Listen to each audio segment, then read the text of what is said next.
నిన్న యోగ వాసిష్టంలో అమ్మవారి ఉపదేశాన్ని విన్నాము.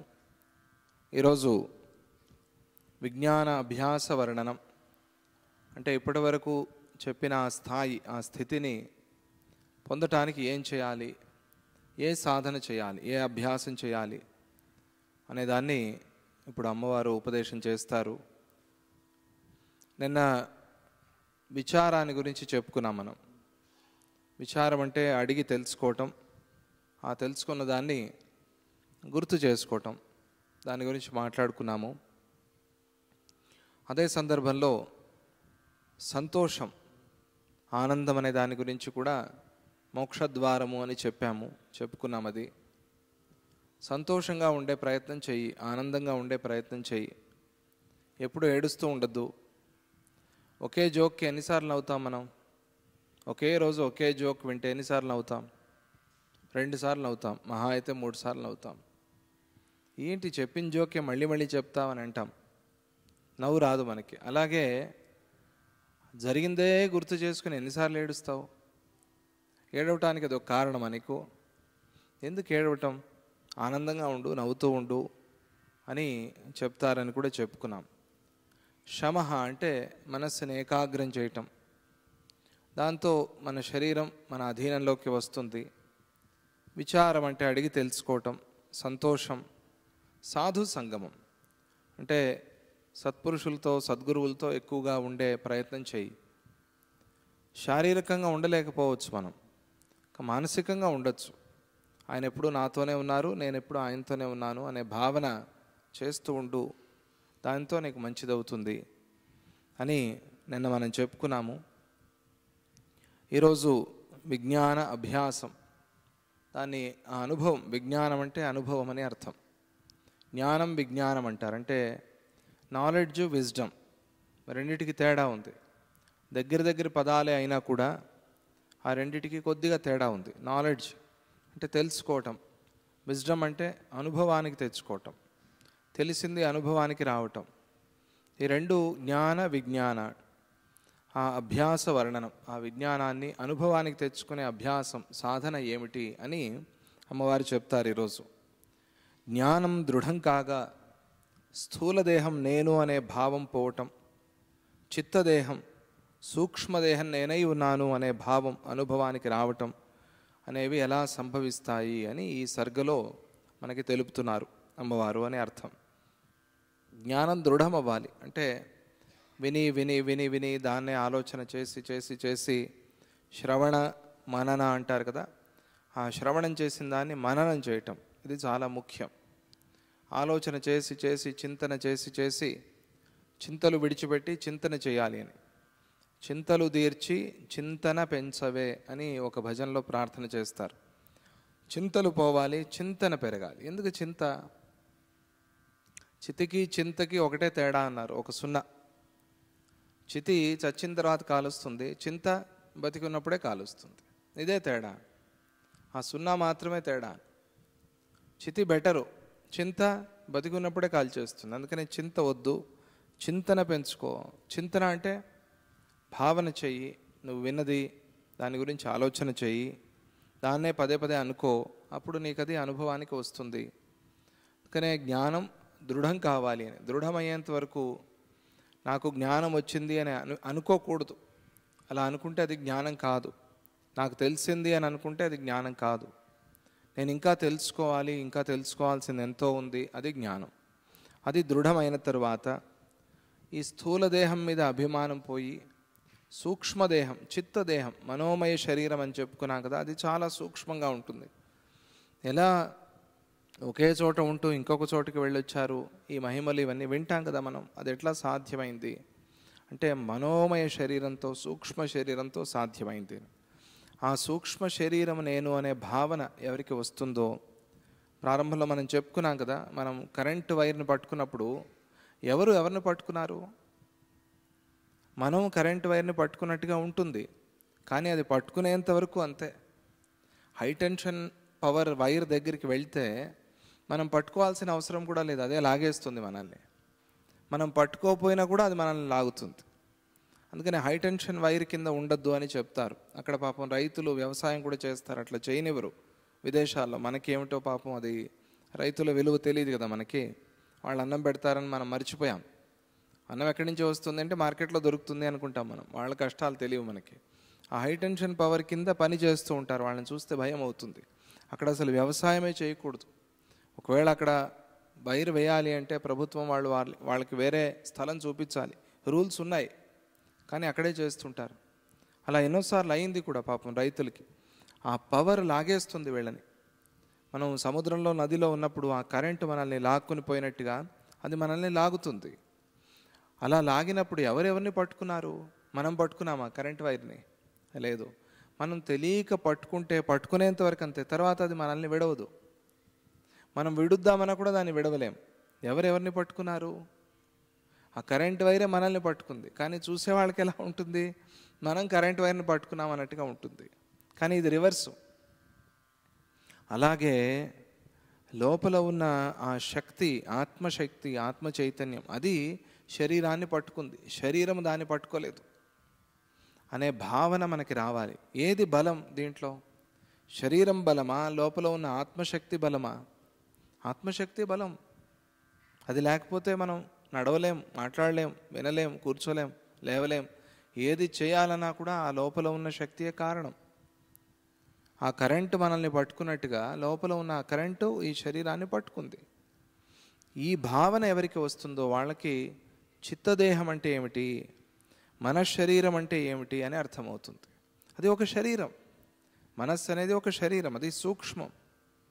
ఆ భావన ఎవరికి వస్తుందో అది అనుభవానికి రావటానికి ఏం చేయాలి అనేది ఇక్కడ ఈ సర్గలో చెప్తారు, ఈ అధ్యాయంలో చెప్తారు. అమ్మవారు అంటున్నారు, యథా స్వప్న పరిజ్ఞానాత్ స్వప్నదేహో నవాస్తవ అనుభూతోప్యయం తద్వత్ వాసనా తానవాదసన్. స్వప్నమని గ్రహించినప్పుడు, స్వప్న మిథ్యాత్వం తెలిసినట్టుగా, స్వప్నం అని తెలిసింది, లేచాము, లేస్తే స్వప్నం ఇది కళ. కళని పెద్దగా పట్టించుకోరు ఎవరు? జ్ఞానులు. జ్ఞానం లేని వాళ్ళు కళ గురించి చాలా ఆలోచిస్తారు. కళ గురించి ఆలోచించడం అది మాత్రమే కాదు, కళ గురించి ఆలోచన చేసి భయపడతారు. సంతోషం అయితే పర్వాలేదు, భయం, అమ్మో కళలో ఏదో అది కనిపించింది, ఇది కనిపించింది, ఏమైపోతుందో, నిజంగా అవ్వకపోయినా అవుతుంది, వాడి భయంతో అవుతుంది.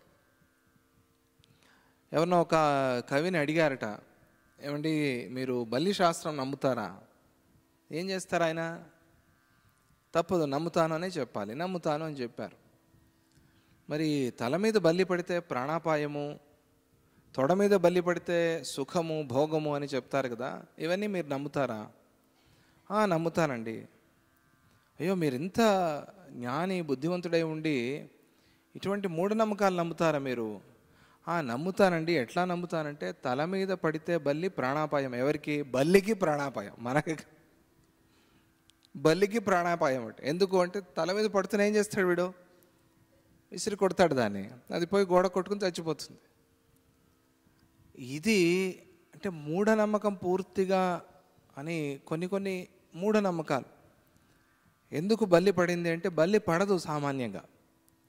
బల్లికి ఆ గోడను అట్లా పట్టుకుని ఉండే శక్తి ఉంటుంది. అది పడింది అంటే ఎందుకు పడింది, ఇది ఏదో కారణం ఉంది అని అట్లా ఆలోచన చేసి, దీనికి ఏదైనా ఆ సమయంలో ఏదో నామస్మరణ చెయ్యి, గురువుని తలుచుకో, లేదా భగవంతుడు నామస్మరణ చెయ్యి, కొద్దిగా కళ్ళు తుడుచుకో, నీళ్ళతో కాళ్ళు కడుక్కో, ప్రోక్షణ చేసుకో, అంతే అయిపోయింది.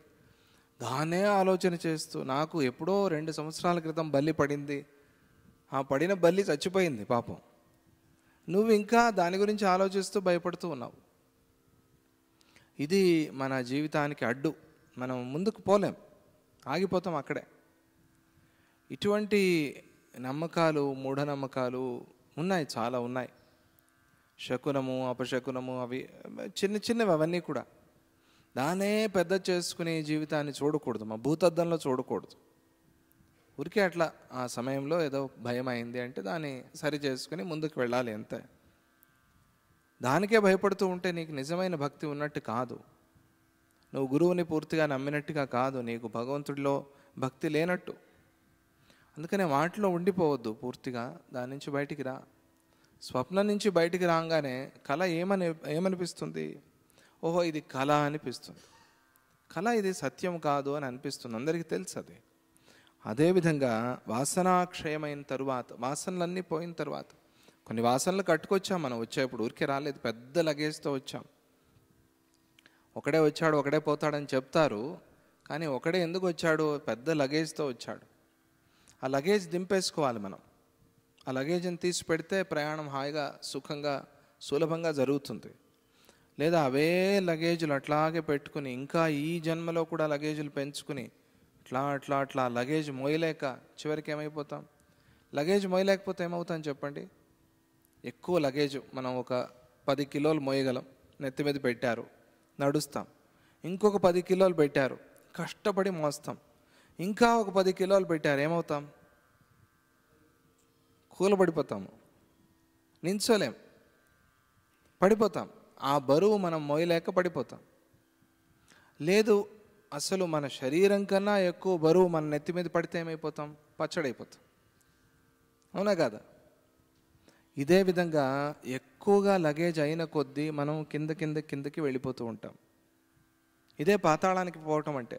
పాతాళానికి పోతారంటారు కదా, పాతాళం అంటే ఏమిటి అంటే, మనం ఒక మంచి స్థాయిలో మంచి జన్మ వచ్చింది మనకి, మనుష్య జన్మ అనండి లేదా మంచి జన్మ అనండి, దానిలోనే కిందకి పోతాం మనం. కిందకి పోవాలా పైకి పోవాలా? మనం పైకి పోవాలి. ప్రమోషన్ కావాలి. డిమోషన్ ఎవరికి కావాలి ప్రపంచంలో? ప్రమోషన్ కోసం వచ్చాం మనం, కానీ ప్రమోషన్కి ప్రయత్నం చేయం మనం, డిమోషన్కే ప్రయత్నం చేస్తాం. అలా చేయటము బుద్ధిమంతుడి లక్షణం కాదు, అట్లా చేయకూడదు. అందుకనే ఏం చెప్తారు ఇక్కడ? వాసనాక్షయమైన తరువాత, వాసనలు పోయిన తర్వాత. వాసనలు ఎక్కడుంటాయి అంటే, చాలా మంచి ఉదాహరణ మనకి ఈ కాలంలో అర్థం అవ్వాలి అంటే, మనకి ఫోన్లో వేస్తారు కదా సిమ్ కార్డు, తెలుసు కదా. ఆ సిమ్లో మొత్తం అంతా డేటా అంతా కలెక్ట్ అయి ఉంటుంది, డేటా అంతా సేవ్ అయి ఉంటుంది. దాన్ని తీసి వేరే ఫోన్కి పెడతాం. వేరే ఫోన్కి పెడితే మొత్తం అంతా వచ్చేస్తుంది దాంట్లో, అవునా కదా? ఇది ఒక 2 సంవత్సరాల క్రితం మాట. ఇప్పుడు మారిపోయింది తెలుసా, ఇంకా మారింది. ఎట్లా అంటే, క్లౌడ్ అని ఒకటి మొదలైంది. క్లౌడ్లో ఏమీ అవసరం లేదు, నువ్వు ఊరికే పాస్వర్డ్ కొడితే చాలు, నీ ఇన్ఫర్మేషన్ అంతా దాంట్లో వచ్చేస్తుంది. ఎక్కడ ఉంటుంది ఇది? క్లౌడ్ అంటే అట్లా ఉంది. దాన్ని ఏమంటారు, శాటిలైట్లో లేదా వాడు అక్కడ సేవ్ చేసిన మదర్ సేవర్లో ఎక్కడో ఉంది, మొత్తానికి ఆ మదర్ బోర్డులో ఉంది, అక్కడి నుంచి వస్తుంది. ఎక్కడ సేవ్ అయింది? అక్కడ సేవ్ అయింది. అట్లాగే నువ్వు శరీరాన్ని పోయిన జన్మలో విడిచిపెట్టేశావు, కానీ నీ మనస్సులో అదంతా కూడా కలెక్ట్ అయి ఉంది, అదంతా సేవ్ అయి ఉంది. అది అక్కడ చాలా సూక్ష్మంగా ఉంటుంది. మన ఫోన్లో కంప్యూటర్లో రాగానే విస్తారం అయిపోతుంది, పెద్దదైపోతుంది. అక్కడ సూక్ష్మంగా ఉంది. ఎట్లా సూక్ష్మంగా ఉంది? ఒక చిన్న పాస్వర్డ్ లాగా సూక్ష్మంగా ఉంది. అట్లే నీ మనస్సులో ఇదంతా సూక్ష్మంగా ఉంటుంది. ఏది? నువ్వు కలెక్ట్ చేసుకున్నదంతా, నువ్వేమేం కలెక్ట్ చేస్తావు అదంతా సూక్ష్మంగా ఉంటుంది. అది మళ్ళీ విస్తరిస్తుంది, భూతంలాగా అవుతుంది. అదే నువ్వు మంచివి కలెక్ట్ చేసి పెట్టుకుంటే నీ మనస్సులో, అది రాబోయే జన్మలో ఏదో పూర్వజన్మ అయిపోయింది, అవన్నీ కూడా దీంతో పోయాయి, ఆ వాసనలన్నీ కూడా. ఇది మళ్ళీ భవిష్యత్తులో రాబోయే జన్మలో అదంతా విస్తరిస్తుంది. ఒక మంచి చెట్టులాగా, విరబూసిన చెట్టు అంటారు కదా, అట్లా విస్తరిస్తే పర్వాలేదు. ఒక భూతంలాగా విస్తరిస్తే, ఒక దయ్యంలాగా విస్తరిస్తే దాని నుంచి ఏమీ ప్రయోజనం లేదు. అదే ఒక మంచి వృక్షంలాగా, ఒక మంచి సముద్రంలాగా విస్తరిస్తే, పోనీ జన్మ లేకుండా చేసుకోవటం కష్టం అంటే మంచి జన్మ వచ్చేలాగా చేసుకో. మంచి జన్మ రావాలంటే ఈ జన్మలో బాగుండు, దాంతో వాసనాక్షయం అవుతుంది, వాసనలు పోతాయి. అట్లా వాసనలన్నీ పోయిన తర్వాత, అంటే మనలో ఏది కలెక్ట్ అవ్వకూడదు, మనస్సులో ఏది కలెక్ట్ చేసుకోకూడదు, అది వాసనాక్షయం. అంటే ఏది సేవ్ అవ్వకూడదు, అది ఫ్రెష్. అది మనం అడుగుతాం కదా, ఏదైనా ఒక ఫ్రెష్ నంబర్ ఇవ్వండి అంటారు, తెలుసా? ఇప్పటి వరకు ఎవరు వాడకూడదు, కార్ నెంబర్ కానీ, ఫోన్ నెంబర్ కానీ, ఇంటి నెంబర్ కానీ, ఏదైనా సరే ఇప్పటి వరకు ఎవరు వాడకూడదు, సెకండ్ హ్యాండ్ అనే పేరు ఉండకూడదు, అటువంటిది ఇవ్వండి అంటారు. అట్లా ఫ్రెష్ చేసుకో మనస్సుని, అట్లా శుద్ధం చేసుకో మనస్సుని. దాంట్లో అవి ఇవి నువ్వు పెడితే ఏది చేరాలో అది చేరదు, ఏది సేవ్ అవ్వాలో అది సేవ్ అవ్వదు. పోనీ ఇట్లా అయినా చేయి, పోనీ అలాగైనా చేయి. వాసన క్షయం చేసుకో, లేకపోతే మంచి వాసనలు నింపుకో. వాసన పోవటం కష్టం అంటే మంచి వాసనలు నింపుకో. అది అయిన తరువాత స్థూలదేహం కనిపిస్తూ ఉన్నప్పటికీ కూడా ఇది అసత్ అనే బోధ జ్ఞానం వాడికి కలుగుతుంది. కనిపిస్తూ ఉంటుంది, వాడికి ఏం పోదు. కానీ వాసనలు పోయాయి మనస్సులో. వాసనలు పోయిన తర్వాత వాడికి నేరుగా మాట్లాడే అవకాశం ఉన్నప్పుడు, నేరుగా మనుషులు ఉన్నప్పుడు ఫోన్లో ఎందుకు మాట్లాడతారు కదా? నేరుగా ఉన్నారనుకోండి, నేరుగానే మాట్లాడచ్చు కదా. ఫోన్లో ఎందుకు మాట్లాడాలి? నేరుగా మాట్లాడటం మంచిదా, ఫోన్లో మాట్లాడటం మంచిదా? పక్కనే ఉంటారు, పక్క రూమ్లో అయినా కూర్చొని ఆమె వంటింట్లో వంట చేస్తూ ఉంటుంది, ఇక్కడి నుంచి ఫోన్ చేస్తా, ఏం చేస్తున్నావు? కాఫీ చేస్తున్నాను. ఈ సంభాషణ ఎదురుగా ఉన్నప్పుడు ఒకసారి నువ్వే వంటింటికి వెళ్ళు, లేకపోతే ఆమెనే పిలువు, అది బాగుంటుంది కదా. అట్లా అలవాటు అయిపోయినట్టుగా మనము ఈ స్థూల దేహంతో అంత ముడి వేసుకున్నాం. ఇది వ్యవహారంతోనే చూడాలి. మనం వ్యవహార దృష్టితో చూస్తే సులభంగా అర్థమవుతుంది. అది ఇంకా మన మనస్సులో పోలేదు కాబట్టి మనకి ఇది చాలా సత్యము అనే ఒక భ్రమ ఉంది. అది పోయిన తరువాత కనిపిస్తూ ఉన్నా కూడా ఇది అసత్యము అంటే వాడి మనస్సు సత్యం మీద ఉంది. అసత్యాన్ని మరిచిపోయాడంటే వాడి మనస్సు సత్యంలో లయమైంది అని, వాడు సత్యాన్నే చూస్తున్నాడు అని ఆ భావన నీలో కలగాలి. అది నువ్వు పెంచుకోవాలి. అలా కలిగినప్పుడు ఇది అసత్ అనే బోధ జ్ఞానం నీకు కలుగుతుంది. వాసనాక్షయంతో స్థూలదేహం అవాస్తవమని తెలుస్తుంది. వాసనలు పోతే ఆ స్థూలదేహం అంటే ఏమిటి? కనిపించే పాంచభౌతిక శరీరం, ఇది అవాస్తవం అని తెలుస్తుంది. ఇది ఒక గోడ. ఈ గోడ ఉంటే మనం లోపలికి వెళ్ళలేం. ఎక్స్రేలో ఈ గోడని దాటి లోపలికి వెళ్తారు కాబట్టి అది కనిపిస్తుంది కదా. ఏదో ఎముక విరిగిపోయింది చూడాలి, ఎక్స్రే అంటారు. ఎక్స్రే ఏం చేస్తుంది అంటే ఈ చర్మము మాంసం గోడని దాటి లోపలికి వెళ్తుంది. ఆ రేస్ లోపలికి వెళ్ళి ఎముకని చూస్తాయి. ఇది మనకు సైన్స్లో ఉదాహరణ. ఆ ఎముకని కూడా దాటి, ఆ ఎముకలో ఉండే ఆ గుజ్జు ఉంటుంది కదా, దాన్ని కూడా దాటి, ఆ నరాల్ని కూడా దాటి, ఇంకా దాటి వెళ్ళిన తర్వాత ఏముంది? ఏమి లేదని మనం అనుకుంటాం. అక్కడే అసలంతా ఉంది. ఈ గోడలన్నీ దాటితే ఇది ఒక 5 గోడలు, లేదా అమ్మవారి ఉపాసనా క్రమంలో చూస్తే ఒక 9 గోడలు. ఎన్ని గోడలైనా మొత్తానికి గోడలు, కాంపౌండ్లు. ఈ కాంపౌండ్లన్నీ దాటి వెళ్తే అక్కడ లోపల కనిపిస్తాడు మనకి ఆ పరమాత్మ. భగవంతుడి దర్శనం అక్కడ అవుతుంది. ఇట్లా వచ్చాము, ఆటో దిగాము, లోపలికి కాంపౌండ్ దాటి వచ్చాము, ఇంకా లోపలికి దాటి వచ్చాము, ఇంకా లోపలికి దాటి వచ్చాము. ఇక్కడ వచ్చి ఆ దత్తుడి దర్శనం చేసుకున్నాం, సద్గురువు దర్శనం చేసుకున్నాం. అదేవిధంగా ఇవన్నీ దాటి వెళ్తే మనం ఇదే చూస్తుంటే ఇదే కనిపిస్తుంది. అందుకనే మహాత్ములు ఒకసారి చూడంగానే వాడి పుట్టు పూర్వోత్తరాలన్నీ కనిపిస్తాయి అని చెప్తారు. ఆ మనస్సు అంతా కనిపిస్తుంది. మనస్సుని చూస్తారు, ఆ మనస్సుని దర్శనం చేస్తారు. అట్లా మనం ఈ గోడలన్నీ దాటి వెళ్ళటము అని అర్థం. అవాస్తవము అంటే గోడలన్నీ దాటి వెళ్ళటం. ఈ గోడల్ని పట్టించుకోకుండా ఆ లోపల ఉన్న ఆ చైతన్యాన్ని, ఆ శక్తిని చూడటం, అది ముఖ్యం. అట్లా ఎట్లా వెళ్తాము అంటే కళ్ళు మూసుకున్నప్పుడు ఈ గోడలు దాటి వెళ్తాం. మనం మనలోకి వెళ్ళాలి, ఇంకొకరిలోకి వెళ్ళటం కాదు. మనలోకి మనం గోడలు దాటి వెళ్తే అప్పుడు ఆ గోడలు కూడా లేకుండా పోతాయి. ఆ గోడలనే చూస్తాను నేను, ఆ గోడల్ని దాటి ఆ ఆత్మని, ఆ మనస్సుని చూస్తానంటే అది కాని పని. నువ్వు నీ గోడలు దాటాలి, దాటితే అప్పుడు అక్కడ కూడా గోడల్ని దాటుతావు నువ్వు. ఇది నువ్వు అర్థం చేసుకో, ఇది సాధన చెయ్యి అని ఇంకా చెప్పలేదు అమ్మవారు.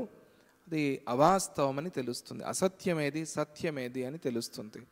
ఇది చాలా ప్రధానం, గుర్తుపెట్టుకోండి. ఆధ్యాత్మికంలో నిత్య అనిత్య వస్తు వివేకము అనేది చాలా ముఖ్యం.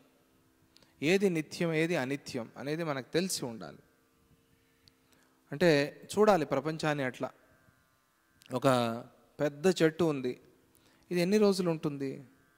పెద్ద చెట్టు చూడంగానే ఇది శాశ్వతమైనది అని అనిపిస్తుంది మనకి. ఆలోచన చేయాలంటే ఆ చెట్టు కూలిపోవాలని కాదు, ఇది జ్ఞానానికి, ఇది ఆధ్యాత్మిక సాధన కోసం. ఒక సముద్రం చూశారు, ఆ సముద్రాన్ని చూసి ఈ సముద్రం ఎప్పుడు పుట్టింది, ఎన్ని రోజులు ఉంటుంది, ఎన్ని యుగాలు ఉంటుంది, పోని ఎన్ని సంవత్సరాలు ఉంటుంది, అన్నీ అయిన తర్వాత ఏమవుతుంది? ఇది ప్రళయకాలంలో 12 మంది సూర్యులు వస్తారట, తెలుసా? 12 మంది సూర్యులు ఏకకాలంలో భూమి మీదకి. ఒక సూర్యుడినే మనం తట్టుకోలేకపోతున్నాం. ఆంజనేయ స్వామిని మళ్ళీ ప్రార్థన చేయాలప్ప, నువ్వు ఎప్పుడో చిన్నప్పుడు సూర్యుడిని పట్టుకోవడానికి ప్రయత్నం చేసావుట, కమ్ అగైన్, మళ్ళీ వచ్చి ఆ సూర్యుని ఏదైనా కొంచెం పట్టుకుని మింగేసో తినేసో ఏదో చెయ్యి. అప్పుడు ఇంద్రుడు వచ్చి నిన్ను కొట్టాడు, ఇప్పుడు అలా నిన్ను కొట్టనివ్వం, ఎందుకంటే అప్పుడు నీకు ఇంకా డివోటీస్ లేరు, ఇప్పుడు మేమంతా ఉన్నాం, హనుమాన్ చాలీసా పారాయణ చేస్తున్నాం, ఆ సూర్యుడికి ఏమైనా కొంచెం బుద్ధి నేర్పించు నువ్వు అని ఆంజనేయ స్వామిని ప్రార్థన చేస్తున్నట్టుగా ఒక కార్టూన్ వేశారు ఎవరో. ఒక సూర్యుడికే మనం ఇంత బాధపడితే ప్రళయకాలంలో 12 మంది సూర్యులుట. ఒక భూమికి 12 మంది సూర్యులు వచ్చి ఏం చేస్తారు వీళ్ళు అంటే సముద్రాన్ని క్షణాల్లో ఎండగొట్టేస్తారు. సముద్రము క్షణాల్లో ఇంకిపోతుంది. సముద్రం, చెరువులు కాదు, సముద్రం ఇంకిపోయి ఆ వేడికి తట్టుకోలేక ఆ తేమ అంతా ఇంకిపోయిన తరువాత ఏమవుతుంది, భూమి దుమ్ముగా మారిపోతుంది. దుమ్ముగా అట్లా అట్లా అట్లా అట్లా అట్లా విడిపోతుంది. విడిపోయి అది ఆ వేడికి తట్టుకోలేక భూమి ఒకసారి ఢామ్ అంటుంది, అంటే మళ్ళీ అణుస్వరూపంగా వెళ్ళిపోతుంది. అణుస్వరూపంగా వెళ్ళిన ఆ భూమి మళ్ళీ సృష్టి ప్రారంభంలో మళ్ళీ కలిసి భూమిగా అవుతుంది. 12 మంది సూర్యులు వస్తారట. ఎట్లా ఉండాలి అది, 12 మంది సూర్యులు వస్తాయి. సముద్రాన్ని చూసాం, చూసి సముద్రము పోయింది. అప్పుడు తర్వాత ఈ సూర్యుడు ఏమవుతాడు తెలుసా, ఇప్పుడు కనిపిస్తున్న సూర్యుడు, ఆయన కూడా అంతే. ఆయనలో 3 కలిశాయి కాబట్టి ఆయన సూర్యుడు. ఏది, తేజోబన్న రూపం, తేజస్సు, అప్పు, అన్నం, ఈ 3 కలిశాయి. అంటే ఒకటి కాంతి, ఒకటి నీరు తేమ, ఇంకొకటి అన్నం అంటే ఘన పదార్థం. ఈ 3 కలిసి సూర్యుడు. ఆ 3 విడిపోతాయి, సూర్యబింబమే లేదు, సూర్యగోళమే లేదు. ప్రళయకాలంలో జరిగేది ఇది. అంటే ఏ సూర్యుడితో కాలం మనం చెప్తున్నామో, ఏ సూర్యుడితో కాలం నిలిచి ఉందో ఆ సూర్యుడు కూడా కాలంలో కలిసిపోతున్నాడు. ఆ కాలం ఎటువంటిది, ఈ 12 మంది సూర్యులు కూడా ఆ కాలంలో కలిసిపోయారు. వీళ్ళందరూ ఇట్లా కలిసిపోతూ ఉంటే ఎవరున్నారు అప్పుడు, అది ఆలోచన చేయాలి. దాంతో ఏది నిత్యం ఏది అనిత్యం మనకి తెలుస్తుంది. ఏది నిత్యం అనుకుంటున్నామో అది కూడా ఆయనలో కలిసిపోతూ ఉంటే మనం శరీరాన్ని గురించి ఎందుకు బాధపడాలి, ఎందుకు ఏడవాలి? ఉన్నప్పుడు హాయిగా సుఖంగా ఉండొచ్చు కదా, సంతోషంగా ఉండొచ్చు కదా. అయ్యో ఏమైపోతామో ఏమైపోతామో ఇదే ఆలోచన అందరికీ. ఏమీ కాదు, ఏమీ అయి ఉండదు, కానీ ఏమైపోతామో ఆ దుఃఖం ఉందే, ఆ భయం ఉందే, అది ఈరోజే మనల్ని చంపేస్తుంది. అందుకని ఆ దుఃఖం పడద్దు, ఆ మృత్యు భయం పోవాలంటే నిత్య అనిత్య వస్తు వివేకం, అది చాలా ముఖ్యం. అట్లా ఒక్కొక్క వస్తువుని చూడండి. మనం ఏదైనా వస్తువు తీసుకోగానే ఫస్ట్ చూసేది ఏమిటి, మ్యానుఫ్యాక్చర్ డేట్, ఎక్స్పైరీ డేట్, అది చూసి తీసుకుంటాం, అవునా కదా? అది చాలా ముఖ్యం. అది అంటే ఈ గుణం మనకు తెలియక మనలో ఉంది. ఎక్స్పైరీ డేట్ చూడకుండా మనం ఏది తినకూడదు, ఏది తాగకూడదు, పాడైపోతాం, ఆరోగ్యం పాడైపోతుంది. బుద్ధిమంతుడు చూడాలి, ఏదో ఆయన ఇచ్చాడు చాలా మంచివాడు, ఆయనకి కూడా తెలిసి ఉండకపోవచ్చు కదా. ఎక్స్పైరీ డేట్ చూస్తాం మనం, చూసి ఎక్స్పైర్ అయిపోయి ఉంటే ఇది ప్రయోజనం లేదంటాం, అవునా కదా? అలాగే ప్రపంచంలో అన్ని వస్తువులు చూడాలి. చూసి అన్ని వస్తువుల నుంచి అలా అలా అలా దాటి పోతే మనం ఆకాశం వరకు పోతాం. ఆకాశము కూడా ఆయనలో కలిసిపోతుందంటే ఇంకేం చెప్పేది నేను మీకు. ఆకాశమే ఆయనలో కలిసిపోతే, అన్నిటికీ అవకాశాన్ని ఇచ్చే ఆకాశమే ఆ పరమాత్మలో కలిసిపోతే ఇంకేముంటుంది? ఆయన ఎక్కడ కలుస్తాడు? ఆయన ఎక్కడికి కలిసేవాడు కదా, ఎక్కడికి వచ్చేవాడు కదా. ఆయన ఎప్పుడు అట్లాగే ఉంటాడు. ఆయన ఈమె అని అభిప్రాయం కాదు, ఆయన ఏదో ఒక పురుషుడు మగవాడు అట్లా కాదు అభిప్రాయం. అది అర్థమవటం కోసం అంతే. ఆయనకి ఆ పరమాత్మ చైతన్యం, అది ఒక శక్తి, అది అంత శక్తి కూడా అనకూడదు, ఒక మనిషి కాదు. మనం చూసే ఈ భేదాలు వికారాలు ఏవి లేవు, అది శాశ్వతమైనది, అది నిత్యమైనది. అంటే మనం అందరం అక్కడ కలిసామంటే అక్కడే ఉన్నామని కదా అర్థం, అక్కడి నుంచే వచ్చామని కదా అర్థం. వచ్చామంటే దానికి మనకి తేడా లేదు అని కదా అర్థం. ఇది భావన చేయాలి, ఇదే ధ్యానం అంటే. నిత్యానిత్య వస్తు వివేకాన్ని గురించి ధ్యానం చేయటం. ఏది నిత్యం ఏది అనిత్యం. ఒక వస్తువు తీసుకోండి, చాలా మీకు ఇష్టమైన వస్తువు, చాలా ఏళ్ళు ఉంటుంది అనే ఒక వస్తువు తీసుకోండి. ఆ వస్తువు మీదే ధ్యానం చేయండి. పోనీ ఇది ఈ వస్తువు చాలా ఏళ్ళు ఉంటుంది అని అనుకున్నారు కదా, ఏదో మా తాతగారు ఇచ్చిన ఒక రాగి చెంబు, దాన్ని ధ్యానం చేయండి, దాని మీదే ధ్యానం చేయండి. ఈ రాగి చెంబు ఎప్పుడు పుట్టింది, ఎప్పుడు పోతుంది? అప్పుడు ఏం తెలుస్తుంది అంటే భగవంతుడి తత్వం తెలుస్తుంది, భగవంతుడి శక్తి తెలుస్తుంది. ఇదే ధ్యానం అంటే. అది నీకు రావాలి అమ్మా. అది నీకు వచ్చినప్పుడు ఏమవుతుంది? స్వప్నం అనే జ్ఞానం కలిగిన తరువాత స్వప్న దేహం నశించినట్టుగా. స్వప్నంలో మంచి వస్తే పర్వాలేదు. సుందరకాండలో కూడా ఒక కళ వచ్చింది, త్రిజటా స్వప్నము అని. ఆ త్రిజటా స్వప్నంలో మంచి మంచి మాటలు వినిపించాయి సీతమ్మ వారికి. విన్నది, ఆనందించింది, తర్వాత మర్చిపోయింది. ఇదేమిటి? ఆ కళే దాన్నే పట్టుకుని నేను ఉంటే దానివల్ల ఏం ప్రయోజనం లేదు. విన్నాను, సంతోషం, నీ మాట సత్యం అవని అని మనస్సులో ప్రార్థించింది. నువ్వు అన్నావు రామలక్ష్మణులు వస్తారు, ఎవరో ఒక కపి వస్తాడు, వచ్చి రాక్షసులందరినీ చంపి లంకనంతా కాల్చి వెళ్తాడు. శ్రీరాముడు ఒక మంచి వృషభంలో వస్తాడు, శివుడిలాగా వచ్చి సీతను తీసుకువెళ్తాడు. ఒక హంసల రథంలో వస్తాడు, ఒక గుర్రాల రథంలో వస్తాడు, ఒక ఐరావతాన్ని ఎక్కి వస్తాడు, వచ్చి సీతను తీసుకువెళ్తాడు. ఇవన్నీ కళలు వచ్చాయి నీకు, మంచిదే. ఆ కళ నువ్వు చెప్పావు రాక్షసులకి, నేను విన్నాను. నీ మాటే సత్యం అయితే నాకు చాలా ఆనందం, చాలా సంతోషం. నీ మాటే సత్యం అయితే నేను మీకందరికీ అభయం ఇస్తాను, మీకు ఎవరికి ఇబ్బంది కాకుండా, రాముడు మిమ్మల్ని ఎవరిని చంపకుండా నేను చూస్తాను అని అమ్మవారు మాట ఇచ్చింది. అంతే, విడిచిపెట్టేసింది. అంతవరకే. దానే పట్టుకుని ఉండకూడదు మనం. మంచి వస్తే పర్వాలేదు, చెడు వస్తే దాన్ని భయంతో, దాన్ని తట్టుకోలేక మనం దానిలో మునిగిపోతాం. అట్లా కొంతమంది భయంలో ఉంటారు, కొంతమంది మరిచిపోతారు. అక్కడ కనిపించిన శరీరం, ఆ శరీరంలో మనకే కొన్నిసార్లు ఏదో రోగం వచ్చినట్టుగా, మనమే కొన్నిసార్లు పోయినట్టుగా కూడా కొంతమందికి వస్తుంది. మరిచిపోతారు కదా లేచిన తర్వాత. అట్లా ఆ ఎగిరిపోయినట్టుగా వాసనాక్షయమైనప్పుడు జాగ్రత్త దేహం కూడా నశిస్తుంది. అంటే స్థూల దేహం అనే భ్రమ తొలగిపోతుంది. అందుకనే నువ్వేం చేస్తావంటే ముందు ఆ గోడల్ని దాటి లోపలికి ప్రయాణం చేయి. అప్పుడు నువ్వు అడిగావు కదా, అక్కడికి ఎక్కడికో వెళ్ళాలి, నేను అది చూడాలి. ఆయన ఆ గుడిసెలో ఉన్నాడు కదా వశిష్ఠుల వారు, అక్కడికి వెళ్ళాలి, అక్కడికి ప్రయాణం చేయాలి అంటే ఈ శరీరంతో నువ్వు అక్కడికి పోలేవు. అక్కడికి సూక్ష్మ శరీరంతో వెళ్ళాలి నువ్వు. అందుకనే గుళ్ళోకి ప్రవేశం లేదు అంటారు. ఎందుకు ప్రవేశం లేదు? కొన్ని చోట్లకి మేము కూడా వెళ్ళకూడదు, మేము కూడా వెళ్ళలేము. అసలైతే గర్భాలయానికి వెళ్ళకూడదు, కానీ అభిషేకము ఆ సందర్భంలో కొన్నిసార్లు వెళ్తాం అంతే. ఎన్నోసార్లు స్వామిజీ కూడా లోపలికి వెళ్ళరు, చూశారు కదా మీరు. ఎందుకు అంటే అక్కడికి ఈ శరీరంతో పోవటం కాదు. ఏముంది లోపల? అక్కడ 4 గోడలే. అయ్యో నిన్న ఎందుకు గర్భాలయానికి వదలలేదు అని ఏడవకూడదు మనం. దానిలో చాలా పెద్ద ఆధ్యాత్మిక సైన్స్ ఉంది, అది బయటి కంటికి కనిపించేది కాదు. అది మమ్మల్ని ఎందుకంటే వదలరు లోపలికి అంటే, అరే మేమే వెళ్ళకూడదు. తిరుపతి లాంటి క్షేత్రాలు ఉన్నాయనుకోండి, శ్రీకాళహస్తి, అక్కడికి మేమే లోపలికి వెళ్ళకూడదు. ఏమిటిది, మేము మమ్మల్నే వదలరా అని ఎవరు గొడవ చేయరు. అక్కడ బయటే ఉంటారు. ఆ అర్చక స్వాములు వాళ్ళు మాత్రమే వెళ్తారు. వాళ్ళు అక్కడ పూజ అర్చన అదంతా చేస్తారు. ఎవరు వెళ్ళకూడదు, వీళ్ళు వాళ్ళు అనే ప్రశ్న కాదు. ఎందుకని ఈ నియమం ఎందుకు పెట్టారు అంటే, అక్కడికి ఈ శరీరంతో వెళ్ళి నువ్వు చేసేది ఏమీ లేదు, ఏమీ ప్రయోజనం లేదు. ఈ శరీరంతో వెళ్తే ఏదో ఒక ఆశ, నీకు ఆ విగ్రహాన్ని ముట్టుకు రావాలి, ముట్టుకుని వస్తావు అంతే. ఎంగిల్ చేయో ఏం చేయో భగవంతుడికి తెలియాలి. దాంతో పోయి ముడితే తప్పు, పాపం కూడా అది. ఆ భగవంతుడు ఎవరిని శిక్షిస్తాడు? అందరికీ బిడ్డలాగా కదా ఆయన. పిల్లలు అన్నీ అక్కడే చేసుకుని ఉంటారు, ఆ గలీజులోనే వాళ్ళు ఉంటారు. పోయి వాళ్ళని ముట్టుకుంటాం కదా, వాళ్ళు వచ్చి మనల్ని ముట్టుకుంటారు కదా, మనకేమైనా కోపం వస్తుందా అని ఇవన్నీ మాటలు చాలా బాగుంటాయి. భగవంతుడికి ఏమీ కోపం రాదు, కానీ ఒక నియమం, ఒక విధి. ఆ నియమాన్ని, విధిని దాటినప్పుడు దానివల్ల మనకి అశుభం కలుగుతుంది. ఇది భగవంతుడి శాపం కానే కాదు, ఆయన ఏదో నిన్ను శపించాడని కానే కాదు. ఆయన నువ్వు శుద్ధిగా వెళ్ళా అట్లాగే ఉన్నాడు, నువ్వు అశుద్ధిగా వెళ్ళా అట్లాగే ఉన్నాడు.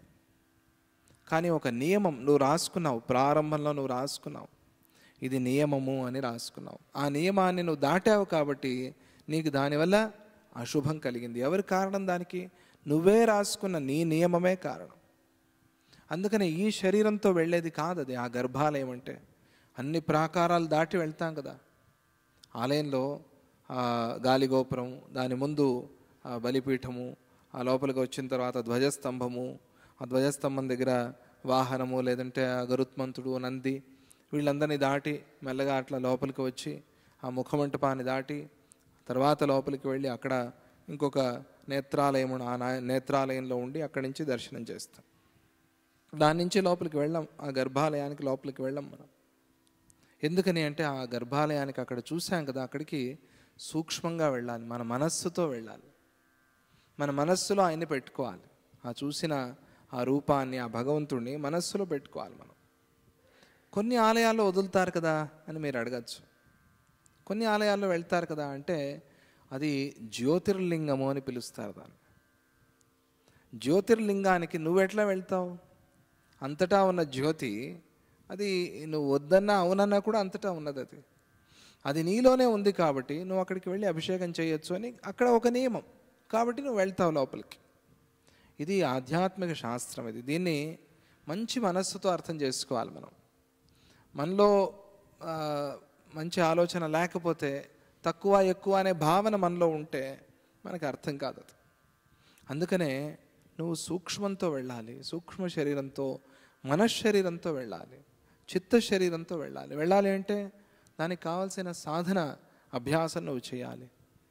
అలాగే మీరు కళ్ళు మూసుకుని వెళ్ళి లోపలికి వెళ్ళి ఆ తిరుపతిలో వెంకటేశ్వర స్వామి పాదాలు పట్టుకుంటే ఎవరు ఆపుతారు మిమ్మల్ని? ఎవరైనా ఆపుతారండి? ఎవరైనా ఆపగలరా? అదే ఈ శరీరంతో వెళ్ళారు, ఎంతసేపు ఉంటారు మీరు?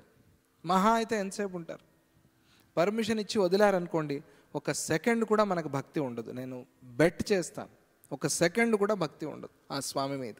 లోపలికి వదిలారనుకోండి పర్మిషన్ ఇచ్చి, అందరూ లోపలికి పోవచ్చు అని పట్టుకుంటాం భక్తిగా పాదాలు పట్టుకుని. తర్వాత ఏమవుతుందో తెలుసా? ప్రార్థన చేస్తాం, ఏవో మనకు వచ్చిన స్తోత్రాలు అవన్నీ చదివేస్తాం, అయిపోయింది. మనం చెప్పుకోవాలి కోరికలు అవన్నీ చెప్పేసుకుంటాం. తర్వాత అయిపోయింది, సరుకు అయిపోయింది మనలో. తర్వాత ఏం ప్రారంభమవుతుంది? ఎవరైనా చూస్తున్నారా లేదా ప్రారంభమవుతుంది. ఎవరైనా చూస్తుంటే భక్తిగా పట్టుకుంటాం. తర్వాత మెల్లగా ఈ కాలంలో అయితే ఒక సెల్ఫీ ఫోటో. అరే సెల్ఫ్ అవరా అంటే నువ్వు సెల్ఫీకి వెళ్ళిపోయావు, ఏం చేసేది? వెంకటేశ్వర స్వామి దగ్గర సెల్ఫీ తీసుకుంటావు, నువ్వు అంతకన్నా ఏమీ చేయలేవు. తీసుకుంటావు, తర్వాత అటు ఇటు చూస్తావు, వాళ్ళు వీళ్ళు చూసారా, వాళ్ళ కోసం వీళ్ళ కోసం భక్తి. ఎంతసేపు ఉండగలవు అక్కడ? గాలి కూడా ఉండదు. గర్భాలయానికి కిటికీలు ఉండవు, తెలుసు కదా మీకు. గర్భాలయానికి కిటికీ పెట్టకూడదు. ఎందుకని అంటే ఇక్కడ ఏదైనా ఒక చిల్లు ఉంటే ఉండగలమా మనం? ఏమంటే గుండెలో ఒక చిల్లు ఉంది, ఆపరేషన్ చేయాలి అంటారు, అది గుండె స్థానం, అది గర్భాలయం అనేది హృదయ స్థానం. అందుకని దానికి ఒకే ఒక తలుపు ఉంటుంది అంతే. మనం ఇక్కడి నుంచి గాలి తీసుకున్నట్టుగా ఒకే ఒక తలుపు ఉంటుంది. దానికి కూడా 2 తలుపులు. గర్భాలయానికి ఒక తలుపు పెట్టకూడదు, 2 తలుపులు. ఎందుకంటే ఇడా పింగళ అని దానికి సంకేతం. అక్కడి నుంచి గాలి వెళ్తుందే తప్పించి ఇంకా వేరే మార్గం లేదు. గర్భాలయానికి వేరే గాలి ఉండదు అక్కడ. ఎంతసేపు ఉంటావు? గాలే లేదండి ఇక్కడ, త్వరగా బయటికి వెళ్ళిపోవాలి. నువ్వు స్వామి దగ్గరికి వెళ్ళి ఏమనుకుంటున్నావు? చచ్చిపోయినా పర్వాలేదు అనుకోవాల్సిన వాడివి, గాలి లేదు బయటికి వెళ్తే చాలు అనుకుంటున్నావు. అందుకనే గర్భాలయానికి వదలరు, అందుకనే గర్భాలయానికి వెళ్ళకూడదు. మనం వెళ్తే భక్తి, పెరగాల్సిన భక్తి తరిగిపోతుంది. అక్కడ ఏదో ఒక కాక్రోచ్ కనిపించింది అనుకోండి, ఉంటాయి గర్భాలయంలో, ఉంటాయి, ఉండవా? మేము తిరుపతికి వెళ్ళినప్పుడు అక్కడి నుంచి ఒక చిన్న పిల్లి వచ్చింది, చిన్నది. అందరూ వెయిట్ చేస్తున్నారు, చెప్పాను మీకు ఒకసారి, చిన్నది. చాలా ఉన్నాయి అక్కడ పిల్లులు. ఒక చిన్న పిల్లి, అందరూ సుప్రభాతానికి అది లోపల నుంచి వచ్చింది. ఇట్లా ఇట్లా చూసుకుంటూ అందరినీ ఏంటి బాగున్నారా అన్నట్టుగా. భయం ఉందనుకోండి మనకి, ఎలుకో చీమో లేకపోతే బొద్దింకో కాక్రోచో కనిపిస్తే పుష్ పుష్ పుష్ భయంతో స్వామి మీదకే వేసేస్తాం కాక్రోచ్ని. నా మీద ఉండకూడదు అంతే చాలు. ఏమవుతుంది దాంతో? భక్తి ఎగిరిపోయింది. భక్తి పోవటమే కాదు, ఒక జుగుప్స కూడా కలిగింది అక్కడ మనకి, అసహ్య భావన కలిగింది. ఎక్కడ? భగవంతుడి దగ్గర. అందుకనే గర్భాలయానికి వదలరు. ఏంటండి గర్భాలయం ఇట్లా ఉంది అని నువ్వు ఒకసారి అన్నావంటే అయిపోయింది, జన్మ జన్మల పుణ్యం క్షీణించిపోయింది. ఎందుకని గర్భాలయానికి వెళ్ళి అది ఎట్లా ఉంటే అట్లా తీసుకోవాలంతే. గర్భాలయానికి వదులుతారు, ఎక్కడ? పూరీ జగన్నాథ్లో వదులుతారు. వెళ్ళారా మీరు ఎవరైనా పూరీ జగన్నాథ్ లోపలికి వెళ్ళారా? గర్భాలయానికి వదులుతారు. ఇప్పుడు వదలటం లేదు, ఒకప్పుడు వదిలేవాడు. లేదా మమ్మల్ని వదిలేరేమో తెలియదు, మేము వెళ్ళాం. వెళ్తే అక్కడ ప్రతిరోజు కొన్ని చాలా ఎక్కువ సార్లు, నాకు అది సంఖ్య తెలియదు సరిగ్గా, ఒక చాలాసార్లు అంటే ప్రతి యామకి సుమారుగా ఒక 12-16 సార్లు నైవేద్యం జరుగుతుంది. అక్కడ నైవేద్యం చాలా ప్రసిద్ధి పూరీ జగన్నాథ్లో. నైవేద్యం అంటే పెద్ద పెద్ద గంగాళాల్లో తీసుకొస్తారు అక్కడ నైవేద్యం స్వామికి. అది బాగా మంచి నెయ్యితో చేసింది, ఆ నెయ్యి అంతా అక్కడక్కడ పడుతుంది కదా, నెయ్యి పేరుకుపోయింది. అంటే నడవాల్సిన పని లేదు, నించుంటే కూడా జారి పడిపోతాం, నడవక్కర్లేదు. పూరి జగన్నాథ్లో ఊరికే అట్లా నిలబడితే చాలు, అంటే అంత బ్యాలెన్స్ చేయాలి అక్కడ. అలవాటు ఉంటే అర్చకులు మాత్రమే ఉండగలరు, లేకపోతే పడి నడ్డి విరుచుకుంటాం. మనం నడ్డి విరుచుకుని బయటకు వచ్చేయమంటాము, పూరి జగన్నాథ్కి పోతే నాకు నడ్డి విరిగింది అంటాం. తప్పు ఎవరి మీద? జగన్నాథుడి మీద. జగన్నాథుడు నాకేం చేశాడు? నా నడ్డి విరిచాడు, ఫ్రాక్చర్ అయింది అని తిట్టుకుంటాం మనం. పూరి జగన్నాథ్లో ఆ గర్భాలయం అంతే క్లీన్ చేయడానికి సాధ్యమే లేదు అక్కడ. ఎందుకు క్లీన్గా పెట్టుకోలేదంటే క్లీన్ సాధ్యమే, ఇంపాసిబుల్. ఎన్నిసార్లు క్లీన్ చేస్తారు? క్లీనింగే చేస్తూ కూర్చోవాలి. ఎందుకంటే ఒక్కొక్క నైవేద్యానికి అర్ధగంట సేపు పడుతుంది. అన్ని పదార్థాలు ఆయనకి పెట్టాలి కదా. అంటే మనలాగా అక్షతాం సమర్పయామి కాదు అక్కడ. ఒక్కొక్క మనిషి కూర్చొని నిదానంగా భోజనం చేసి చేయి కడుక్కుని అమ్మయ్య హాయిగా అంతసేపు నైవేద్యం చేస్తారు అక్కడ. అన్నన్ని పదార్థాలు అంతంతసేపు నైవేద్యం చేస్తే ఎప్పుడు నైవేద్యం, ఎప్పుడు క్లీనింగు. అందుకని ఏం చేస్తారంటే 6 నెలలకు ఒకసారి క్లీనింగ్ చేస్తారు, సంవత్సరానికి ఒకసారి తిరుమంజనం అని చేస్తారు. తెలుసు కదా మీకు తిరుమంజనం అంటే? ఆలయం అంతా శుభ్రం చేసి మూసేస్తారు, భక్తులు కొదలరు. గంధం పూస్తారు, అంతా పెయింట్ లాగా గంధం తీసి గంధం పూస్తారు గోడలకి, స్తంభాలకు కూడా. అంటే దేవస్థానం అంతా భగవంతుడైన భావన. అప్పుడు క్లీన్ అవుతుంది, పూర్తిగా అప్పుడు క్లీన్ అవుతుంది. అప్పటి వరకు ఎట్లా ఉంటుంది? అంతే, కాలు వేస్తే జారి పడిపోతాం. అక్కడికి వదిలారనుకోండి మనల్ని, లోపలికి వదిలినా మనం వెళ్ళలేం. ఆ గర్భాలయం అట్లే ఉంటుంది అంతే. ఇవన్నీ కొన్ని కారణాలు ఉన్నాయి కాబట్టి అక్కడికి మనం ఈ స్థూల దేహంతో వెళ్ళలేము, సూక్ష్మంగా వెళ్ళాలి. అదే సూక్ష్మంగా చూస్తే మనకి ఇవన్నీ తెలియవు. హాయిగా ఆ బలభద్రుడు, శ్రీకృష్ణుడు, సుభద్ర వీళ్ళే కనిపిస్తారు. హాయిగా ఆనందంగా గుండెల్లో నింపుకుని రావచ్చు. లోపలికి వెళ్తే ఏమి తాపత్రయం, మనకొద్దు అది. అందువల్ల గర్భాలయానికి వదలకపోవటం అది వేరే విషయం, అది వేరే కారణం. అది చెప్పాను కదా. ఒకటి గుర్తు, ఇవన్నీ వాళ్ళు వీళ్ళు చెప్పిన మాటలు ఇవన్నీ వినద్దు మీరు. ఇది మన ఋషులు చెప్పిన మాట, మనకు మంచిది, మనకు మేలు చేసే మాట. నన్నెందుకు వదలరు అని అందరితో పాటుగా మనం ఒక మాట అనేస్తే మనకి చాలా పాపం వస్తుంది. దాంతో ఏమీ ప్రయోజనం లేదు. దాంతో ఎందుకు వదలరు అంటే మనం ఇది నమ్మేవాళ్ళం, ఈ సిద్ధాంతం మనకు కావాలి, దీంట్లో మంచిది అవుతుంది అని మనకు తెలుసు. మనం అర్థం చేసుకోవాల్సింది ఇది స్థూల దేహంతో వెళ్ళేది కాదు, సూక్ష్మదేహంతో వెళ్ళాల్సింది. ఇది సూక్ష్మంగా అంటే మనస్సుతో నువ్వు భగవంతుడి దగ్గరికి వెళ్ళాలి. చెప్పాను కదా మీకు, అక్కడికి వెళ్తే మనస్సుతో వెళ్తే ఎంతసేపు అయినా మీరు అక్కడ ఉండొచ్చు, ఎప్పుడైనా వెళ్ళొచ్చు, ఎప్పుడైనా రావచ్చు. విశ్రాంతి ఇప్పుడు మూసేశారు దేవస్థానం అనే మాట కూడా లేదు, మూసినప్పుడు కూడా నువ్వు వెళ్ళొచ్చు. నేను ఆ సమయంలో అక్కడే ఉన్నాను అని చెప్పారు త్యాగరాజస్వామి. అది ఎట్లా ఉన్నావు? మేము దేవస్థానం మూసేశాం కదా అంటే మూసినప్పుడే నేను లోపలికి వెళ్ళాను. అవునా, అయితే రేపటి నుంచి చూడాలి. ఏమో తలుపు మూసే ముందు లోపల చేరి మూలలో దాక్కుని ఉన్నాడేమో, తర్వాత మనకు తెలియక తలుపులు వేసి వస్తున్నామేమో అని అనుకుని తీస్తే ఆయన నిజంగా అక్కడ ఉన్నారట, లేదా ఉన్నట్టుగా వాళ్ళు చూశారో భావన చేశారో.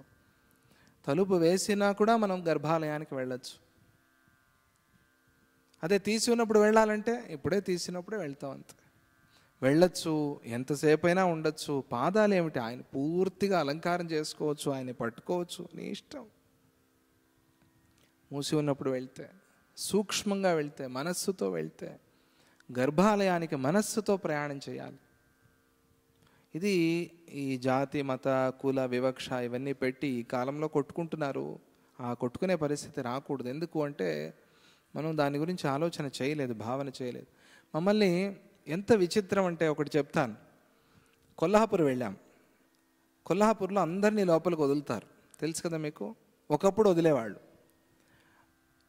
వదిలేవాళ్ళు అని నాకు తెలియదు. అందరినీ వదులుతారు. ప్యాంట్ షర్ట్ అంటే షర్ట్ మాత్రం తీసి వెళ్ళాలి. అందరూ ఆడవాళ్ళు మగవాళ్ళు అందరినీ లోపలికి వదులుతారు. అమ్మవారి దగ్గరికి వెళ్ళి రావచ్చు. ఇదే ఆశతో నేను వెళ్ళాను. అమ్మవారి దగ్గరికి వెళ్ళొచ్చు, అమ్మవారిని పాదాలు పట్టుకోవచ్చు అనే ఆశతో వెళ్ళాను నేను. ఎంత విచిత్రం అంటే వదలటం ఆపేశారట. నాకు తర్వాత తెలిసింది లోపలికి ఎవరిని వదలటం లేదట. ముందే అక్కడ డాక్టర్ గారు, ఎమ్మెల్యే వాళ్ళు వీళ్ళంతా వచ్చారు. నేను వద్దని చెప్పాను. అందరూ వచ్చారు మాతో పాటుగా దర్శనానికి. అక్కడ ఒక పెద్ద కార్డియాలజిస్ట్ ఒక ఆయన ఉన్నారు, మన డాక్టర్ రాజగోపాల్ గారు తీసుకువెళ్ళారు. వాళ్ళంతా వచ్చారు. అప్పటి వరకు మా ముందు ఒక 2-3 వరకు లోపలికి వెళ్ళొచ్చారు. అదేదో స్పెషల్ దర్శనం వెళ్ళొచ్చారు. వీళ్ళంతా ఏర్పాటు చేశారు. వాళ్ళు వెళ్ళొచ్చారు. నేను ఇట్లా వెళ్ళబోతూ ఉన్నాను. మేము వెళ్ళాము, చూసాము, అవన్నీ చెప్పుకోవటం గొప్ప, కానీ ఇది ఇటువంటిది తెలియాలి. నేను మెట్లు ఎక్కబోతున్నాను. ఆప్ నహీ జా సక్తే అన్నాడు. ఇప్పుడే 3-4 సంవత్సరాల క్రితం. ఎట్లా ఉండాలి నాకు అంటే వదలలేదు అని ముందు కొద్దిగా అహంకారం వచ్చింది అక్కడ ఆ సమయంలో. ఏమిటి వీళ్ళనే వదిలాడు, ప్యాంట్ షర్ట్ వేసుకున్న వాళ్ళు నన్ను ఎందుకు వదలడు అని మనస్సులో అనిపించింది. అడిగాను మళ్ళీ, ఏక్ బార్ అందరు జాకే ఆయంగే, నహీ ఆప్ నహీ జా సక్తే. వెనకాల వాళ్ళు కొద్దిగా గట్టిగా మాట్లాడటానికి వెళ్ళారు. దాంతో వాడికి కోపం వచ్చింది, తిట్టాడు వాళ్ళని, వెనకాల వాడిని. నేను అప్పుడు ఒకటే చెప్పాను, అమ్మవారి సన్నిధిలో ఉన్నావు, కోప్పడద్దు, శాంతంగా ఉండు. అమ్మవారికి కామాక్షిం క్రోధ సంభవాం అని పేరు. అంటే క్రోధాన్ని పోగొట్టడానికి అమ్మవారు పుట్టింది అని. ఇక్కడ శాంతంగా ఉండు, కోప్పడద్దు అని వాడికి చెప్పాను. తక్షణం వాడు పాదాలు పట్టుకున్నాడు. స్వామీజీ ఇది చెప్పడానికే నా దగ్గరికి వచ్చారేమో, ఇప్పుడు లోపలికి వెళ్ళొచ్చు అన్నాడు. నేను లోపలికి వెళ్ళను అని చెప్పాను. నువ్వు ముందేం చెప్పావు అదే కరెక్ట్. నేను లోపలికి వదలను అనగానే నాకు అహంకారం వచ్చింది కొద్దిగా. మనసులో అనుకున్నాను, ఏమిటి ఎందుకు లోపలికి వదలడు అంటే ఒక తపనతో, అయ్యో లోపలికి వెళ్ళలేకపోతున్నానే అమ్మవారి. తర్వాత మనసులో అనిపించింది, అమ్మవారు ఎక్కడ లేదు. ఆ భావనతో అట్లాగే నించుని నా మనస్సు వెళ్ళింది అమ్మవారి దగ్గరికి. నేను వెళ్ళి నిజంగా అమ్మవారి పాదాలు పట్టుకున్నాను. ఈ రోజు వరకు ఆ పాదాలు నా మనస్సులోనే ఉన్నాయి. అదే నేను చప్పట్లు కొట్టద్దు, అదే నేను శరీరంతో వెళ్ళి ఉంటే అక్కడే పట్టుకుని వచ్చేవాడిని అంతే. ఈ రోజుకి కూడా కళ్ళు మూసుకుంటే ఆ పాదాలు కనిపిస్తాయి నాకు. అది సద్గురు కృప, అది నా గొప్పతనం ఏమి కాదు. అదే శరీరంతో వెళ్ళినట్టు పని అయిపోయింది. పట్టుకున్నాను. అందరితో చెప్పుకోవడానికి మేము వెళ్ళి అమ్మవారి పాదాలు పట్టుకుని వచ్చామని చెప్పుకోవడానికి తప్పించి నిజమైన భక్తి లేకపోతే దేనికి ప్రయోజనం లేదు. అదే మానసికంగా వెళ్ళి పట్టుకుంటే పాదాలు, ఈ రోజుకే ఆ పాదాల స్పర్శ నాకు తెలుస్తుంది. మహాలక్ష్మి, కొల్హాపూర్ మహాలక్ష్మి అమ్మవారి పాదాల స్పర్శ. ఇది నాకు జరిగిన ఎక్స్పీరియన్స్. ఇది కొల్హాపూర్లో. ఈ రోజుకి మనసులో అప్పుడప్పుడు అనిపిస్తూ ఉంటుంది, అది పోవాలి నాలో. ఈ రోజుకే అనిపిస్తూ ఉంటుంది, అయ్యో నేను ఫిజికల్గా వెళ్ళలేకపోయానే అని అనిపిస్తూ ఉంటుంది. ఏమో అది అమ్మవారి ఇష్టం. ఈరోజు తలుచుకుంటాను, నేను ఇప్పటికీ అనుకుంటాను. లక్ష్మీ అమ్మవారు అంటే అహంకారాన్ని పోగొట్టేది, ఆవిడ స్వభావం అది. ఇది చేసావు తల్లి అని ఇప్పటివరకు ఎవరికి చెప్పలేదు. అక్కడ ఉన్న వాళ్ళకు కూడా తెలియదు ఇక్కడ జరిగింది ఏమిటి. నాతో వచ్చిన వాళ్ళకు కూడా తెలియదు. నేను వెంటనే వాళ్ళకి చెప్పాను, ఓకే ఇక్కడే ఉందామని. అక్కడి నుంచే పూజ జరిపించారు, అంత బాగా అయింది. బ్రహ్మాండమైన దర్శనం అయింది, వచ్చాము అని అందరూ అనుకున్నారు. అంత ఇప్పటి వరకు ఎవరికి చెప్పలేదు. ఫస్ట్ టైం నేను ఆ రహస్యాన్ని అన్వీల్ చేస్తున్నాను మీ దగ్గర. తర్వాత అప్పాజీకి చెప్పాను జరిగిన తర్వాత. ఎందుకంటే అప్పాజీ వెళ్ళినప్పుడు లోపల అభిషేకానికి కూడా వదిలారు. ఆ ఫొటోస్ చూశాను. అప్పుడు నేను ఆశ్రమానికి రాలేదు, చాలా చిన్నవాడిని. 84లో వెళ్ళారు, నేను 85లో వచ్చాను ఆశ్రమానికి. ఆ ఫొటోస్ చూసి అలా వెళ్ళొచ్చు అనే ఒక ఆశ ఉండింది నాలో. అదే ఆశ, ఏ ఆశ అయినా తప్పే, అది మంచి ఆశ. అది వెళ్ళి అమ్మవారికి అభిషేకం కాకపోయినా కనీసం అర్చన చేయొచ్చు అని ఒక ఆశ ఉండింది. ఆ ఆశను తుంచేసింది అమ్మవారు. ఎందుకురా ఇక్కడికి వస్తేనే వచ్చినట్ట, నీ మనసులో లేనా నేను? అంగం హరే పులకభూషణం ఆశ్రయంతి భృంగాంగనేవ ముకుళాభరణం తమాలం. అద్భుతమైన స్తోత్రం కదా, కనకధార స్తోత్రం. అదే చెప్పుకుని అమ్మవారిని ఎక్కడైనా దర్శనం చేయి అనే భావన అక్కడ కలిగింది. ఇటువంటివి వస్తూ ఉంటాయి. ఎందుకనే మనం లోపలికి వదలలేదు అని బాధపడటం, యుద్ధాలు చేయటం, ఇది మంచి విధానం, పద్ధతి కాదు. ఏదో నేను మనసులో పెట్టుకుని చెప్తున్నాను అని మీరు అనుకోవద్దు, దాని గురించి కాదు ఇది. ఇక్కడ స్థూలదేహము సూక్ష్మదేహం అనే మాట వచ్చింది కాబట్టి గర్భాలయ ప్రసక్తి తీసుకొచ్చి చెప్పాను. ఇది మనం ఆధ్యాత్మికంగా అర్థం చేసుకోవాలి. ఇవన్నీ కూడా మన ఎదుగుదలకి ఉపయోగపడాలి. మనం అందరిలాగా యుద్ధాలకు దిగితే మనం ఆధ్యాత్మికంగా చాలా దిగజారిపోతాం, కిందకి పడిపోతాం. అట్లా మనం ఆ పొరపాటు చేయొద్దు. ఆ సద్గురు కృపతో నిరంతరము ఎదిగే ప్రయత్నం చేద్దాము అని చెప్తూ రేపు మళ్ళీ మాట్లాడుకుందాం. ఈరోజు చాలా సమయం అయింది. జై గురుదత్త, శ్రీ గురుదత్త. ఓం శాంతి శాంతి శాంతి.